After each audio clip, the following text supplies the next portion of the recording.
Saya itu naik bis kalau ke kampus dan bisnya itu rusak. Otomatis saya telat. Iya, jadinya telat masuk kelas, tapi saya punya privilege karena mobility student. Saya tinggal pakai aja lanyard mobility masuk ke kelas, sama dosennya nggak bakal dimarahin.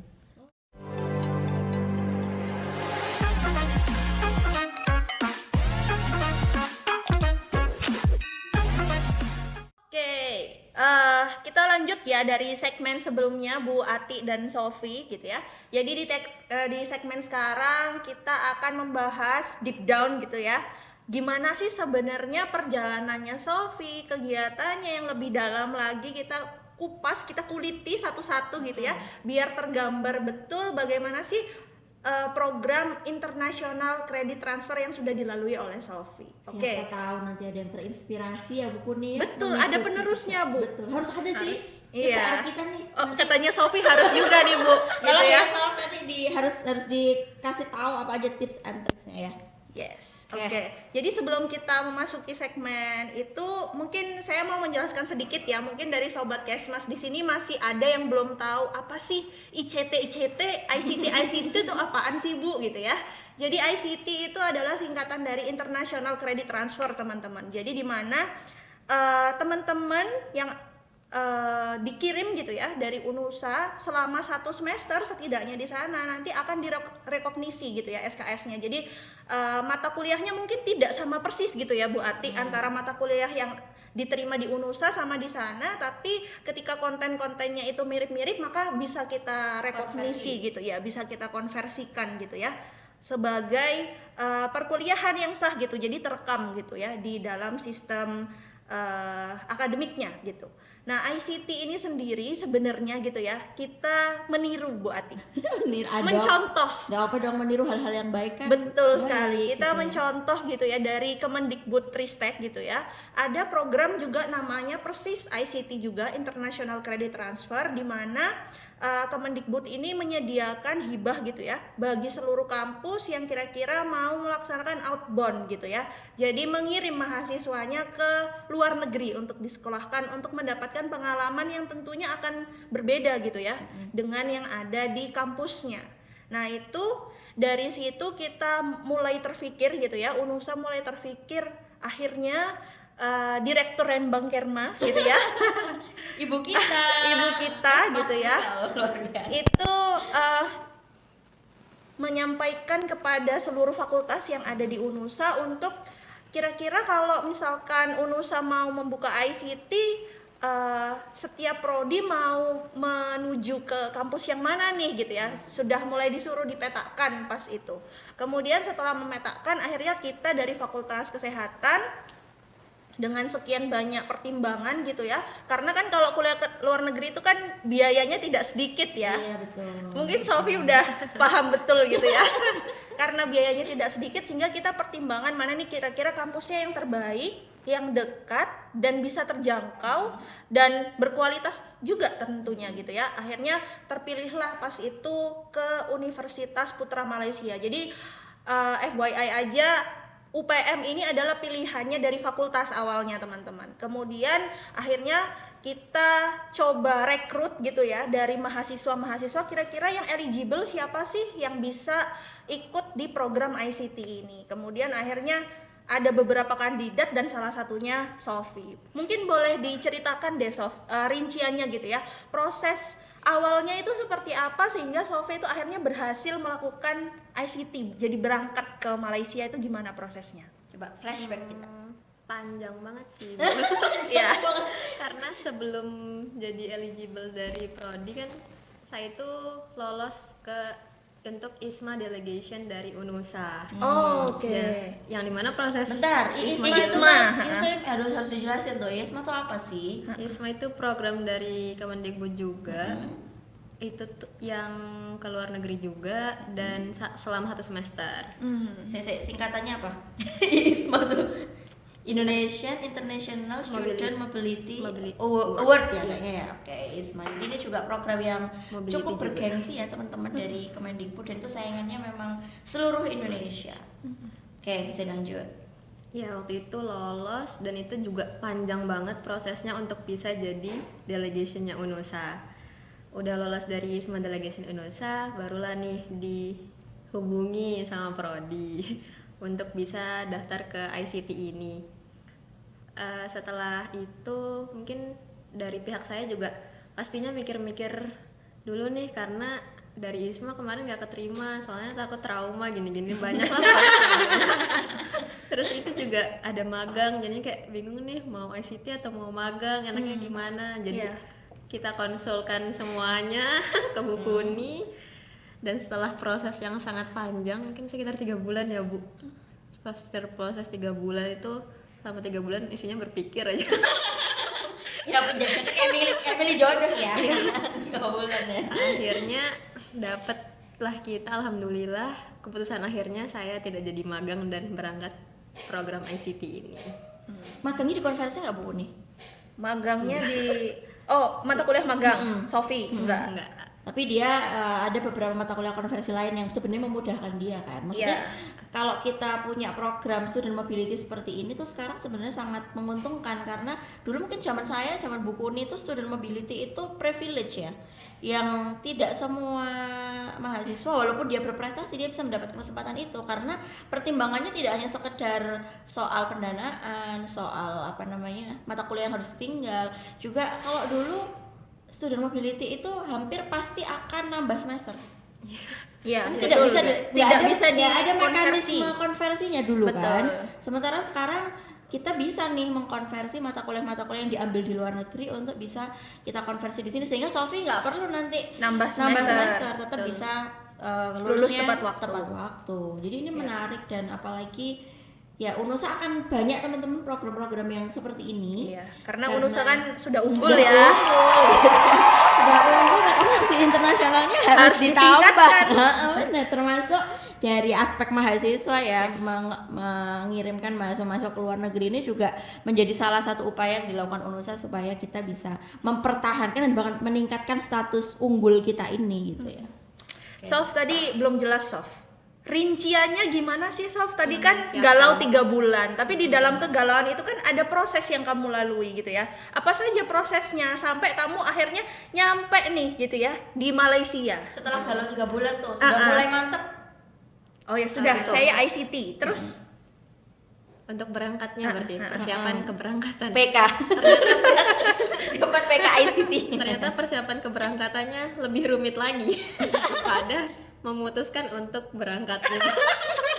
Tidak diduga. Karena banyak sih kayak health declaration, surat kesehatan itu, terus ada kemarin kontroversi harus vaksin hepatitis. hepatitis apa? Hepatitis B. Oh, hepatitis B. Terus setelah itu pembuatan visa, terus pencarian tempat tinggal, itu ternyata tidak semudah yang dibayangkan. Kalau didengar ya udah sih gitu doang, tapi ternyata pas kita alami sendiri tuh sulit banget, bahkan ya udahlah nggak usah berangkat. Ya, itu adalah masa-masa titik-titik terendah pada saat mengambil program ini ya. Tapi kan semuanya terlewati kan. Alhamdulillah. Dalam proses itu apa yang Sofi lakukan setelah dapat berbagai macam persyaratan sudah dipenuhi, terus apa yang dilakukan setelah itu? Setelah itu Tadi kan ada kayak health declaration, terus vaksin-vaksin dan segala macam, visa, terus apa lagi?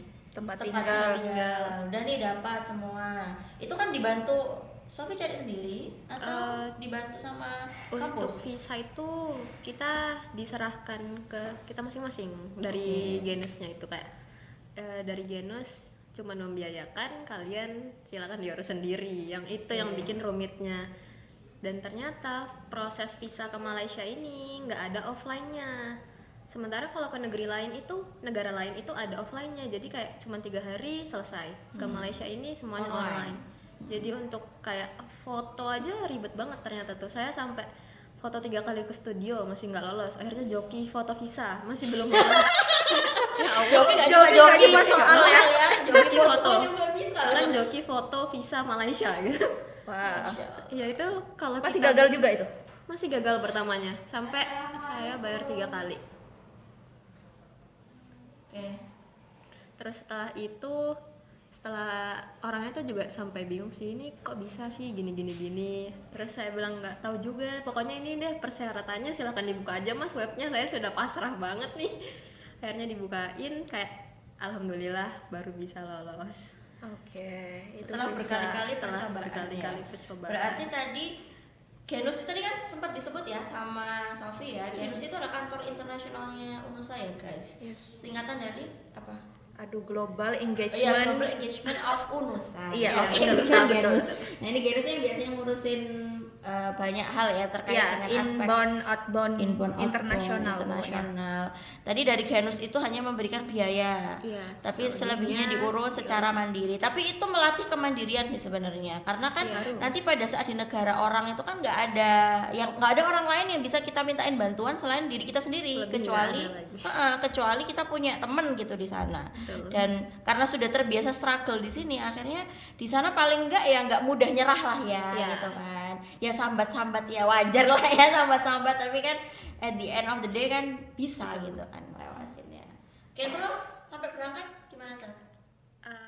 Pas keberangkatan itu alhamdulillah nggak ada kendala sih, udah dapat tempat tinggal meskipun di luar kampus, tapi ya alhamdulillah juga deket.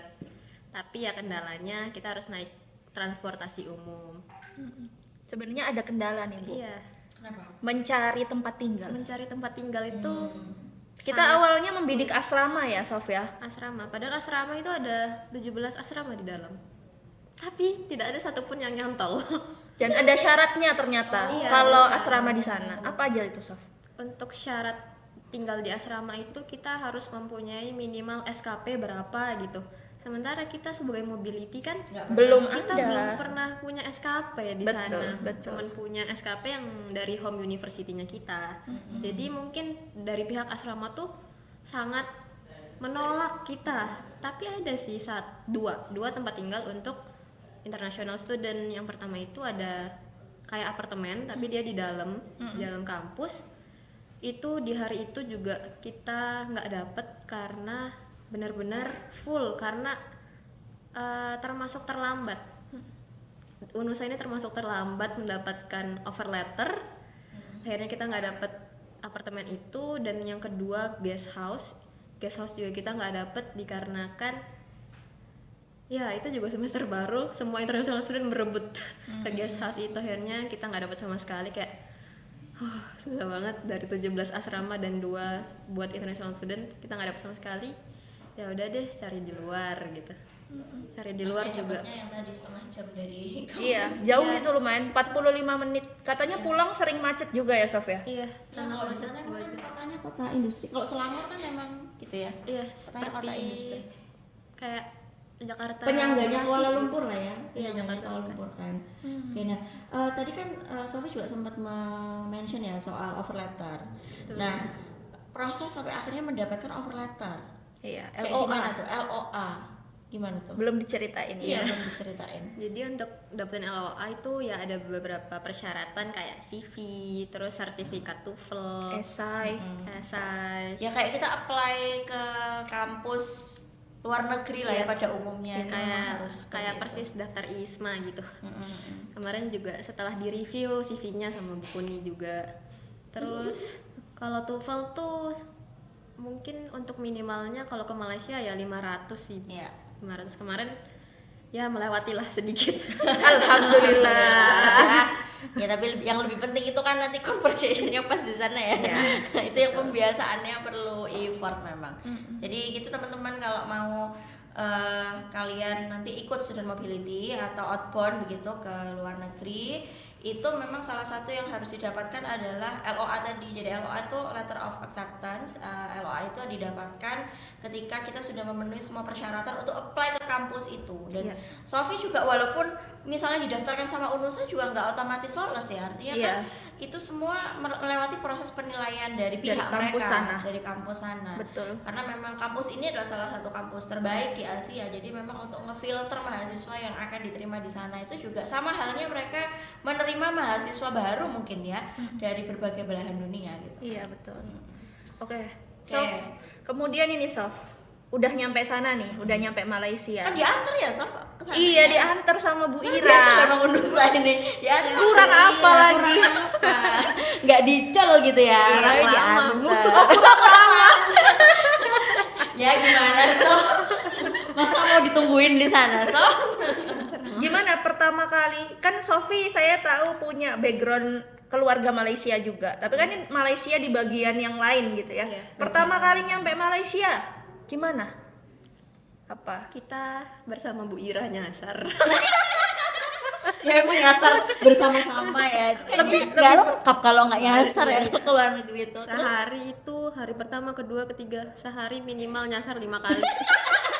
Kok bisa 5 kali? memang cewek-cewek ini agak berbahaya Tujuannya ya. memang ke banyak tempat ya berarti. Enggak, tujuannya satu tempat tapi kita nyasar di tempat. Kita kesini nggak nyampe. Padahal kan ada Google Maps gitu ya, Sof. Masih nyasar. Nyasar Bu, kayak sepele gitu Bu, sepele banget. Contohnya waktu itu nih, kita mau ke Mr. DIY, berarti perlengkapan kamar. Kita tulislah Mr. DIY di Google Maps tanpa kita lihat jalan bla bla Itu di mana? Iya. Nah. Kita cuman klik yang terdekat. Oh, ini yang terdekat ya. Udah deh, kita yang terdekat. Oke. Terus pas menuju perjalanan tuh agak kok serem banget ya, malam-malam tuh sepi banget. Terus drivernya juga bilang, "Ini Mr. DIY mana ya? Saya nggak pernah di kesini," katanya gitu. Terus udah sampai, titiknya udah sampai.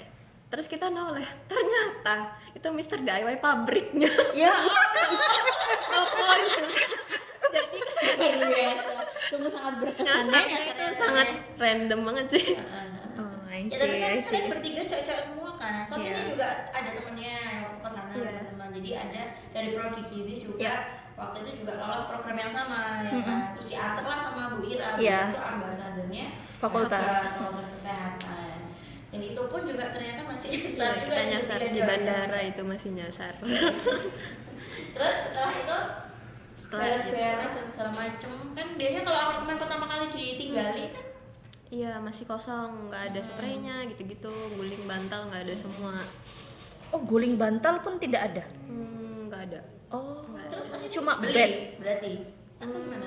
Kemarin itu kan saya punya temen yang seapartemen itu dipinjemin, terus ya udah habis dipinjemin kita beli. Baiklah, oke. Ya, ya.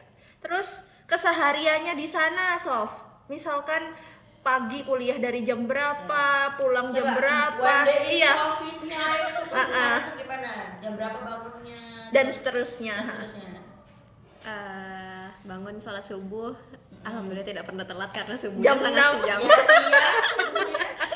Jam Alhamdulillah. Kita buku nih jam 6 sudah berangkat buku nih. Tadi baru sholat subuh. Baru Oke, sholat terus? subuh. Setelah sholat subuh ya kita langsung siap-siap ngejar bis. Oh, Karena langsung ya. Untungnya apartemen kita itu adalah pemberhentian bis pertama, jadi nggak ada katanya itu bis telat karena macet. Atau penuh gitu Iya, nggak ya? penuh nggak mungkin karena dia pasti di depan apartemen kita. Alhamdulillah. Dapet yang tepat lah. Kita ngejar bis jam 7, bisnya jalan otomatis jam 7 kurang 10 menit kita udah harus jalan karena saya kakinya kecil. Jadi kalau jalan tuh cuman ke bawah 10 menit. Cuman mau ke halte bis itu 10 menit jalannya. Luar biasa. Jalan terus habis itu rute ke kampus ini sangat rumit ternyata. Saya waktu itu sampai 4 kali ganti rute bis baru mendapatkan rute terbaik dan tercepat. Oke. Karena kampus UPM ini sangat besar. Kita dari gerbang utama mau ke fakultas saya itu 30 menit kalau naik bis. Wow. Dari gerbang ke fakultasnya aja 30 Iya. menit. Tapi itu satu kompleks loh. Maksudnya Satu nggak ada kompleks. kampus A, kampus B gitu Wah. nggak? Satu kompleks. Nggak ada sangsang semuanya di situ. Berhektar-hektar ya. Iya. Berhektar-hektar Sampai sekali. punya ini dia punya kebun peternakan yang Iya, kayak punya Cimori. Cimori. Oh iya. Punya Ya kan? Cimori, Iya, kayak Cimori punya gitu.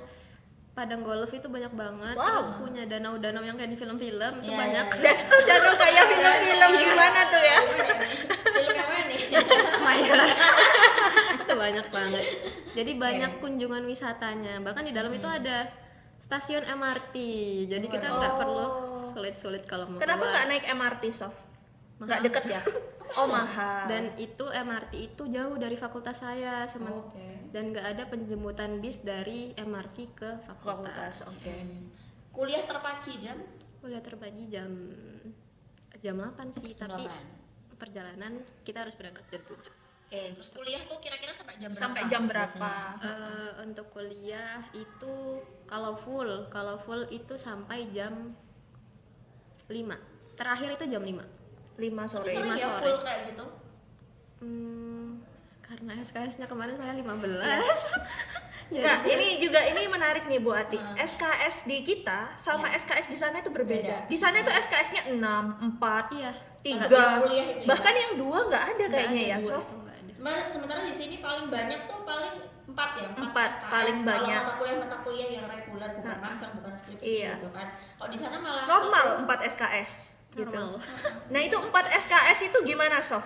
4 jam duduk gitu ya di kampus kayak gitu. Bisa bayangin nggak sih Iya. 4 jam kita kita aja 2 SKS kadang-kadang anak-anaknya udah mulai Waduh.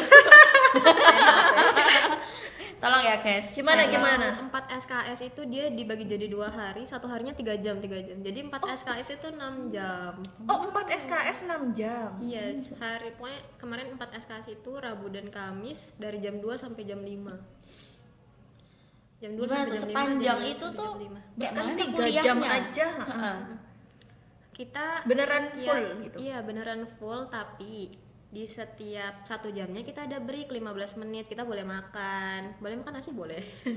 Boleh makan, boleh minum, boleh lah mau loncat-loncat, mau keluar kemana-mana, pokoknya Ke setelah kantin? boleh, ke kantin boleh. Pokoknya 15 menit setelahnya kembali lagi dalam kondisi yang fresh dan fokus, udah nggak rame lagi. Sebelum itu kantinnya sehat nggak so?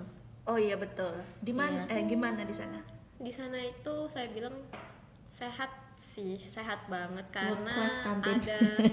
ada pengecekan yang food safety itu kan Wow. masuk ke K3 manajemen Iya food iya iya. safety.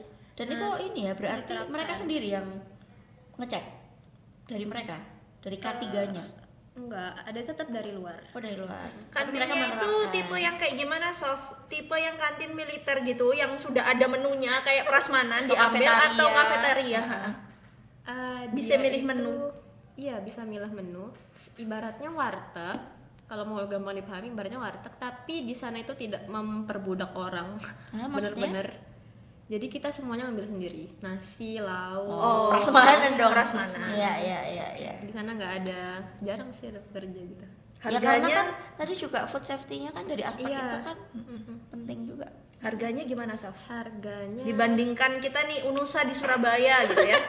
Gimana, Aduh, Sof? perbandingannya. kalau sebenarnya sama Surabaya, tapi lingkup Unusa ini saya bilang terlalu murah. Jadi kalau ke sana Apalagi kalau kaget. gang lebar, waduh. Iya. Tidak Tapi semua kalau dibeli kita dah. mungkin di bagian itu satu unar, sebenarnya sama aja sih. Tapi Oke. jadi kalau sekali makan itu 5 ringgit. Kalau lauk biasa, bukan yang kayak daging, itu cuman ayam mungkin 5 ringgit. Nasi, ayam, sayur, udah itu 5 ringgit. Terus kalau mau minum itu 2 ringgit yang kayak minuman rasa gitu, tapi jarang sih. Selalu ada bawa air sendiri. Kebiasaan karena itu Iya. yang namanya. Oke, tadi lama kan kuliahnya. Nah, itu pada saat dosennya tuh kayak gimana sih ngajar dalam waktu Iya. yang selama itu 3 tuh? jam. Gimana tuh? Non-stop. Apa yang dilakukan oleh dosennya? Apakah hanya sekedar ada materi nih disampaikan atau ada metode-metode yang lain gitu yang mereka lakukan? Betul. Bisa jadi kita belajar juga nih, Bu. Banyak, setiap dosen punya metode yang berbeda. Tapi setiap mau mulai itu pasti review dulu, entah itu pretest atau tanya jawab. Setelah pretest itu baru dijelasin setelah penjelasan materi itu banyak sih, lebih banyak, bukan cuman post test aja, tapi ada tuh yang kadang-kadang kayak oke, setelah setelah materi tadi saya buatkan kelompok pro sama kontra, saya kasih waktu 15 menit, habis ini kita debat ya, langsung kayak Oh, oke, on the spot. ya Itu yang bikin lama tuh itu sebenarnya. Iya, Diskusinya. Diskusinya. benar. Diskusinya hidup, so di sana. hidup dan seru. Hidup dan seru. Kayak kastrat. Temen-temen ya. Kalau Kira-kira tips dan triknya apa nih, Sof? Diskusi biar hidup tidak dan ada seru. tidak ada diam 1000 bahasa pun nih. Topiknya sih Bu mungkin Ah, diambil. Topiknya dari materi, tapi diambil lebih yang relate ke kehidupan. Ya, Biasa waktu itu kalau mahasiswa gimana, gitu. Sofi? Ada satu contoh nggak yang bisa dikasih ke sobat Kesmas? waktu itu kita dibagi jadi 4 kubu kayak ya. Kalau British Parliamentary. iya, karena enggak, bukan. Oh, bukan. Teman-teman Ini terngiang-ngiang nih 4 grup. Debat juga kan, Iya, barusan debat bilangnya. juga. teman kan kemarin udah kajian strategi kan, ada dari pemerintah, ada dari masyarakat. Oh, dari ada- berbagai macam. Iya, dari Iya. seperti itu. Terus isu yang diambil juga meskipun relate ke materinya cuma sedikit, tapi setidaknya itu bisa Ya mengasah ini sih, mengasah critical thinking juga kan kalau kayak Iya. gitu. Terus itu juga waktu itu apa, mata kuliah apa yang waktu itu menggunakan metode itu? hampir semua. Oh hampir semua bisa ya Hampir berarti ya? semua bisa. Kecuali kayak yang tugas-tugas drama gitu baru ada matkul-matkul tertentu. Tapi kalau cuma debat, nggak cuma debat aja. Kadang-kadang kita udah materi nih, tiba-tiba dibagiin kertas karton gede. Ini 15 menit silakan buat main maps gitu. Iya. Kayak 15 banyak sih. menit. 15 menit pasti 15 menit. Waktu itu saya terapkan bukunya di sini. Oke. Ya nempel gitu ya, begitulah ya. 15 menit. Habis 15 menit maju presentasi ya. Kayak ya udah sih, anak-anak tuh nggak, mungkin kalau saya kemarin tuh shock, sempet burn out gara-gara itu tadi kayak Kaget-kaget ya. wow. Setiap hari cuman bisa wow. Nggak, astagfirullahaladzim. Apa alhamdulillah. Tapi ya alhamdulillah dong, itu dapat banyak pengalaman belajar yang beda-beda. Termasuk yang juga sempat di spill tadi, drama-drama role play gitu kan. Roleplay. Padahal mata kuliahnya itu metode penelitian, tapi kok ada Roleplay loh. drama gitu, kayak Nggak umum. nggak ya, masuk soalnya akal. umum. Kalau sini kan role play mata kuliahnya memang ini ya komunikasi kesehatan Iya, gitu, iya role betul. play gitu. Tapi kalau nyambung ya, Sof. Advan. Iya, nyambung ternyata, dan lebih enak jadinya pas ujian. Oh iya kan kemarin udah nih pas Ya. role play. Jadi kayak gitu. Oke. Kalau di segitiganya ini apa namanya Edgar Dale itu kalau kita ikut terlibat dalam proses pembelajaran itu yang diingat akan lebih banyak kan. Iya, betul. Daripada cuma dengerin dosennya gitu kan ya, itu memang bisa kita terapkan ya bukunya. Iya. Jadi teman-teman kalau kita aneh-aneh gitu ya di kelas tuh bukan karena kita mau aneh-aneh gitu, Iya. karena memang itu untuk memperbaiki metode belajar kita sih sebenarnya, dan terbukti Biar lebih tadi paham. Sofi juga ternyata di sana juga melakukan itu ternyata. Iya. Kalau dari segi tugasnya, Sof, tadi kan ada pretest, posttest, ada role play tugas, ada apa lagi kira-kira di sana? UTS, UAS? UTS itu dia nggak dihitung, tapi dia ada tes Dia nggak one. dihitung. Maksudnya? Maksudnya nggak disebutin kalau Nggak disebutin itu UTS. resmi Oh, nggak sih, oke. cuman dibilang. Karena mekanisme tesnya banyak kan. Iya benar. Termasuk setiap pertemuan ada pretest posttest itu kan. Itu Masuk tapi dari penilaian. kamu bisa melihat nilainya, Sof. Pretest saya berapa, posttest saya berapa? Ada yang ada yang enggak. Ya sama sih kalau kita kan juga gitu ya. Dan itu kalau di sini itu kan misalnya ada beberapa mata kuliah yang memang berbasis project, dan kita tahu lah ya kalau anak-anak dikasih mata kuliah berbasis project nih mulai banyak ya sambat-sambatnya gitu kan, apa-apa dikit haduh bu gitu kan, sudah begitu ya. Nah sementara kalau di sana itu saya yakin juga banyak mata kuliah berbasis project, dan bahkan kalau misalnya di sini itu mata kuliah berbasis project itu kita agak kemudian melonggarkan beberapa aspek evaluasi gitu. Misalnya nggak ada UTS, tapi Ya, nanti UTS-nya itu laporan. adalah bikin proposal project gitu. Terus nanti ada implementasi projectnya. Terus nanti UAS-nya adalah seminar hasil projectnya gitu kan. Jadi nggak ada kita ngerjain soal lagi, karena kita mikirnya anak-anaknya dikasih project aja udah ngerasa itu sesuatu yang berat sekali gitu kan. Nah kalau di sana seperti apa Sof? Kalau di sana project ada, setiap matkul pasti ada project. Terus tugasnya itu juga jalan di setiap minggunya. Kalau nggak 2 minggu sekali ya seminggu sekali itu jarang sih, tapi 2 minggu sekali itu udah pasti ada. Terus UTS, UAS itu tidak pernah terlewatkan. UTS Pasti. itu tadi nggak disebutkan sih UTS, tapi ada ujian gitu. Tetap ada ujian walaupun ada project kan. UAS juga sudah pasti ada. Dan beban projectnya dibandingkan dengan kita gitu misalnya. Sama sih. Sama ya. Sama, oke. Tapi di sana tetap Lebih banyak karena setiap mata kuliah ada Iya, proyeknya. setiap mata kuliah ada proyeknya. bahkan waktu itu Sofi sempat cerita ya, nggak ada apa-apanya Bu proyek di Unusa, masih segitu doang. Di sini kira-kira kalau kita angkakan berapa kali lipat sih kalau di sana tuh beban kuliahnya dibandingkan di sini Sofi? Beban Beban kuliah kuliah, ya, bukan kuliah proyek. ya, bukan ya project, kuliah nih semuanya. Karena saya international student bukan warga lokal. Bisa dibilang 5 kali itu ada karena harus adaptasinya. Oh iya. Tapi warga lokal sendiri saya yakin juga Struggle. struggle gitu.